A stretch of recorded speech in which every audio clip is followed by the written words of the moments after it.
Ang pinag-uusapan ng lahat ang kumakalat na video ni Marian Rivera sa internet kung saan napanood siyang nagbitaw ng mga hindi magagandang salita di umano sa isang fan. Kapit na dahil heto na. Ang pinakamainit at pinakamalalaking issue sa showbiz ngayong linggo.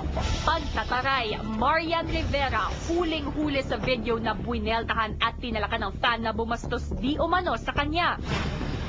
Kahapon, isang video na kuha daw sa isang taping sa Subic mga ilang linggo na ang nakararaan ang kumalat sa YouTube kung saan makikitang galit at mukhang may kaaway ang young actress na si Marian Rivera.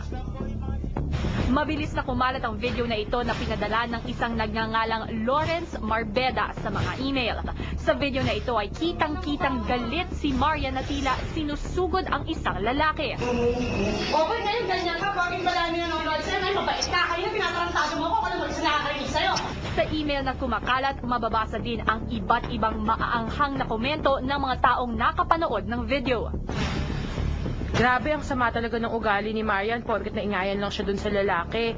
Sinisigawan na niya porket pala pobre ito. One thing is for sure, sobrang galing pala ni Marimao magmura. Ang lutong-lutong ha. Tinawag din si Marian na asal kalye, palengkera, iskandalosa at devil. Nang kunin naman ang panig ng lalaking nakaaway ni Marian na nakilalang si Gerald Tabukol, ayaw na nitong humarap pa sa camera pero ito ang naging pahayag niya. Hindi ko naman talaga siya ginastos eh. Kasi nakaupo lang talaga ako doon. Nagsalita lang ako nung dinuro niya ako. Nag-uusapin sana kami kaya lang hindi natuloy nung chat.